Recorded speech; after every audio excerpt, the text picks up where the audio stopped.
Bienvenidos a esta clase. Acá abordaremos dos importantes causas de justificación del ilícito penal que pueden haber, que son el estado de necesidad y la legítima defensa. El objetivo será que podamos distinguir unos de otros, viendo cuáles son sus similitudes y sus diferencias. Para eso los invito a que primero veamos un caso real en donde se aborda uno de estos institutos, ¿sí? En esta nota de diario pueden ver un hecho conocido por muchos, donde 3 ladrones habían entrado a la casa de Néstor Nuc, quien los ladrones ataron y golpearon a su mujer, amenazaron a su hija. Entonces Néstor Nuc reaccionó contraatacando a los ladrones, lesionándolos con un arma que tenía, una katana, un sable de samurái. Este es un caso típico de legítima defensa. ¿Por qué? Porque el actuar de la gente obedece a una reacción ante una agresión ilegítima de un tercero, ¿sí? Ahora, en cambio, pensemos un caso claro de estado de necesidad. En los casos de estado de necesidad no hay una agresión ilegítima de un tercero, sino que se actúa motivado para evitar un daño inminente, un mal inminente, ¿sí? Pensemos, por ejemplo, que uno va caminando por la calle y se encuentra a una persona herida, ¿sí? Es de noche y encuentra una persona herida, que necesita inmediatamente atención, vendajes.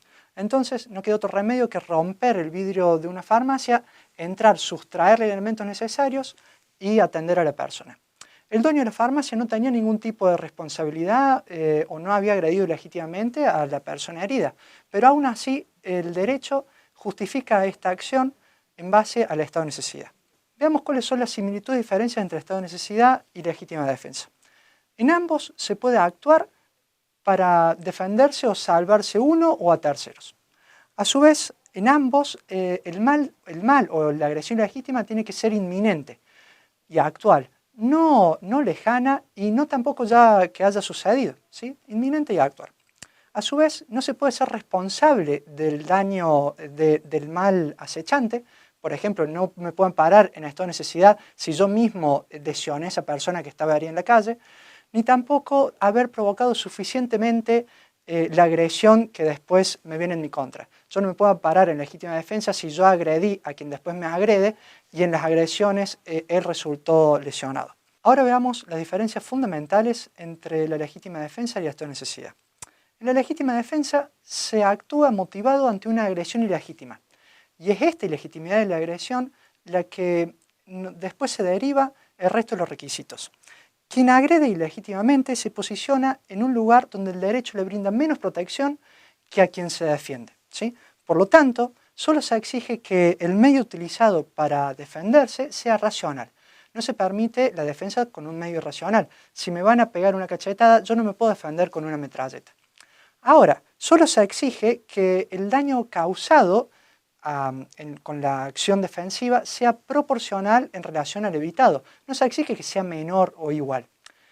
Por lo tanto, incluso hasta se permite que el daño causado en la defensa sea mayor que el daño evitado. Ahora, entre eso tiene que haber una cierta proporción.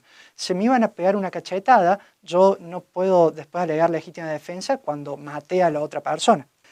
A su vez, no se exige que la agresión ilegítima se hubiese podido evitar por otros medios. Si yo, por ejemplo, pudiese haber huido de la agresión ilegítima y así evitarla, eso no es una exigencia del derecho. El derecho da la posibilidad a quien está siendo víctima de una agresión ilegítima de defenderse, siempre y cuando sea racional y proporcionadamente. Ahora veamos los requisitos específicos de la estado de necesidad. Acá, al no haber una agresión ilegítima del sujeto sobre quien recae la acción, pensemos en el dueño de la farmacia, que nada tenía que ver con el mal que estaba amenazando de muerte de ese sujeto, las restricciones son mayores, ¿sí?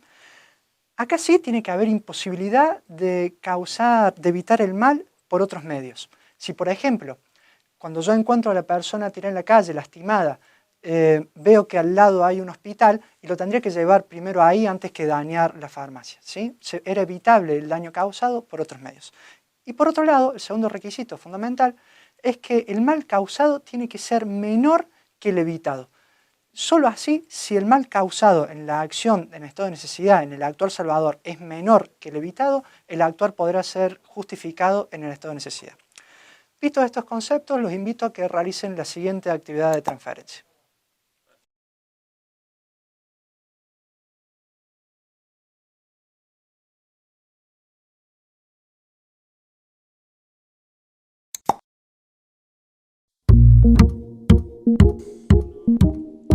Esta actividad tiene por objetivo que identifiquen las diferencias entre el estado de necesidad y la legítima defensa. En pantalla pueden ver una pista de cómo puede ser solucionado este cuadro. Si han ido por este camino, seguramente lo están realizando bien.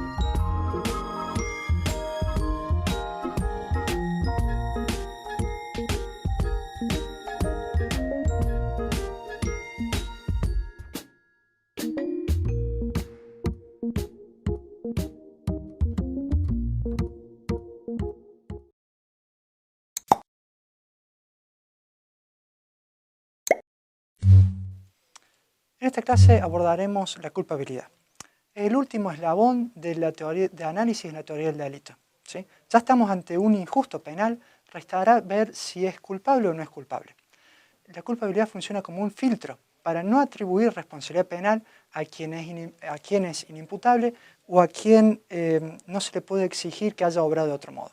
En esta clase veremos puntualmente la imputabilidad o su contracara, la inimputabilidad. La imputabilidad es la idoneidad del autor por sus condiciones psíquicas normales para conocer la norma y motivarse a cumplirla.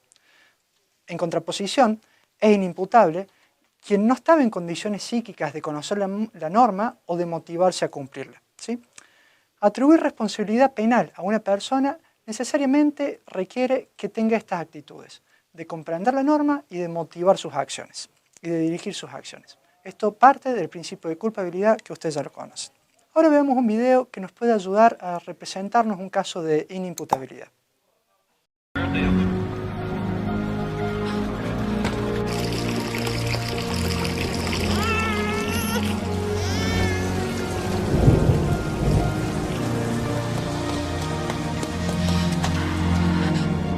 ¡Ya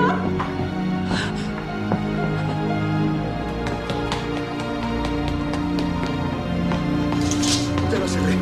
¡George! ¡Cuida al bebé! ¡Falta una más! ¡No! ¡Ahora voy!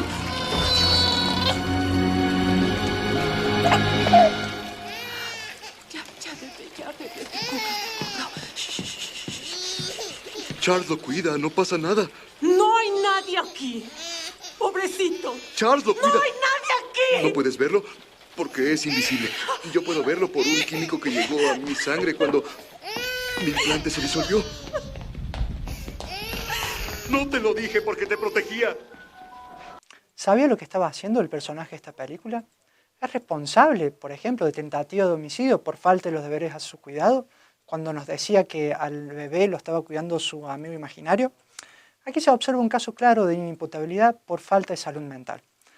Cuando hay una alteración morbosa de las facultades psíquicas de las personas que le impide reconocer la realidad, es un caso de inimputabilidad.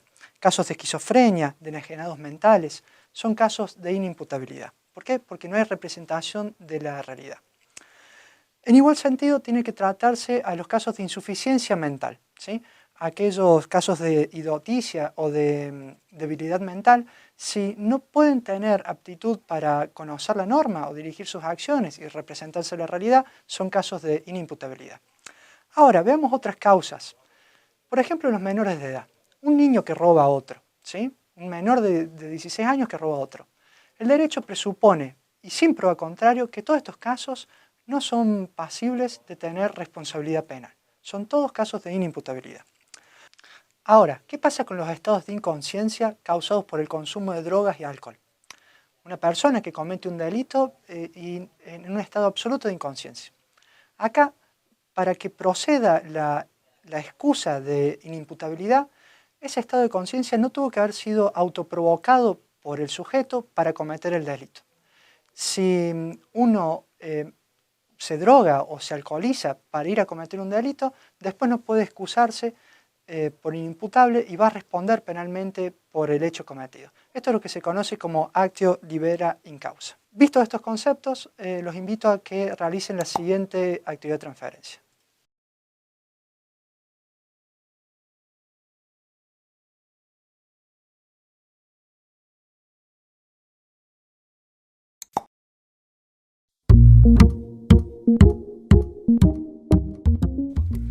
Esta actividad tiene por objeto que elabore un examen crítico en relación a la culpabilidad, puntualmente a la imputabilidad. Observen en este ejemplo cómo puede ser completado el cuadro. Si han seguido por este camino, seguramente lo han podido completar exitosamente.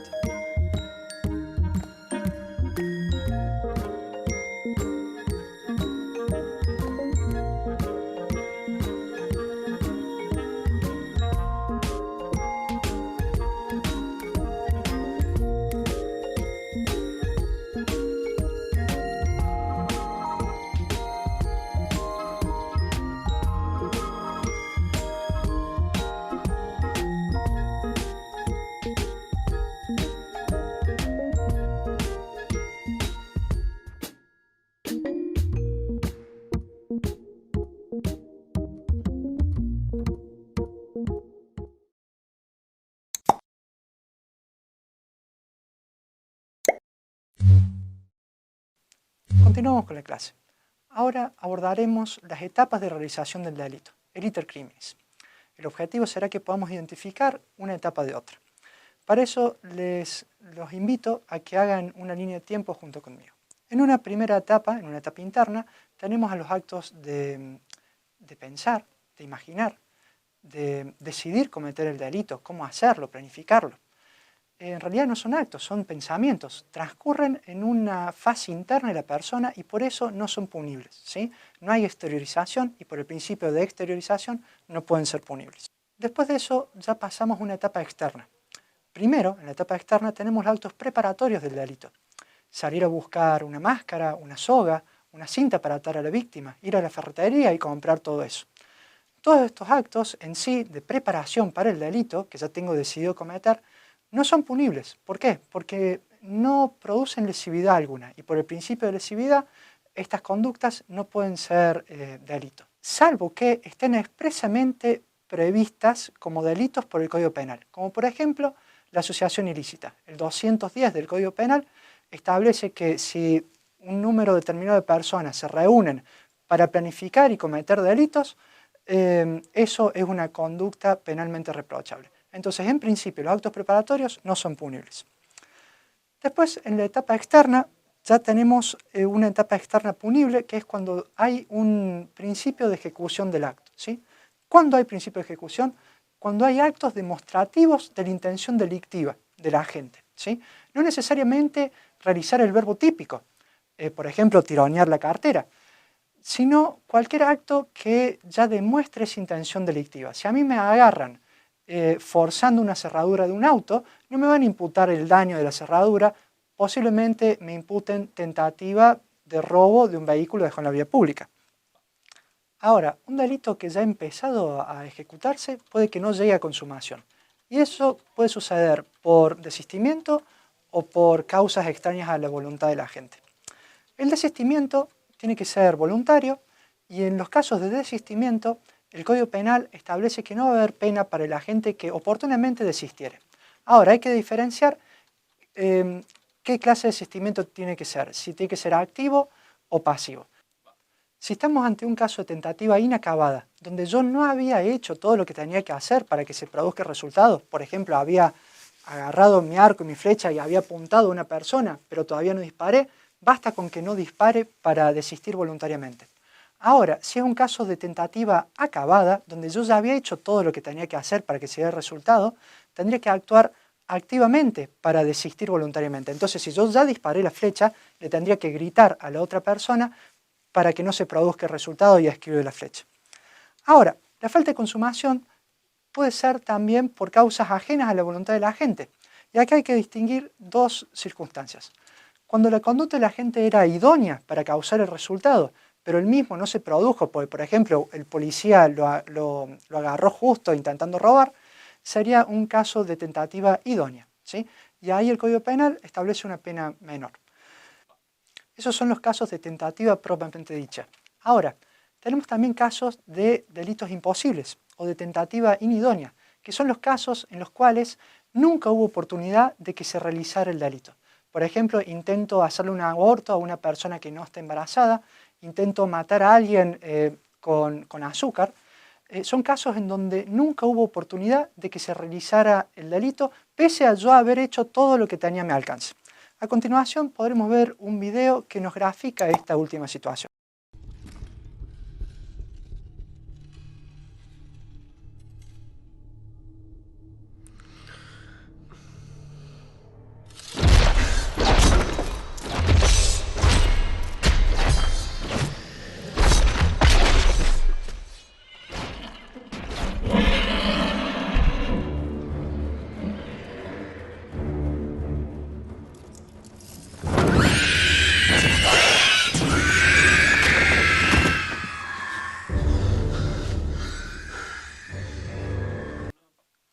Estos casos de tentativa inidónea pueden ser disminuidos en su pena o hasta exonerados de pena según la peligrosidad demostrada por el autor. Por último, tenemos la etapa de consumación, que es cuando se realiza el verbo típico, y la etapa de agotamiento del delito, que es cuando el autor del delito logra la finalidad y el objetivo que tenía para sí. Ahora los invito a que realicen la siguiente actividad.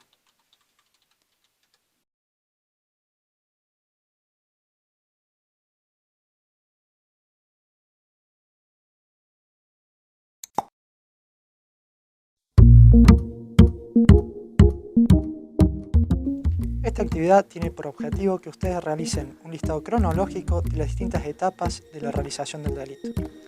Acá les dejo una pista de cómo puede ser completado ese listado. Si han seguido por este camino, seguro lo han logrado exitosamente.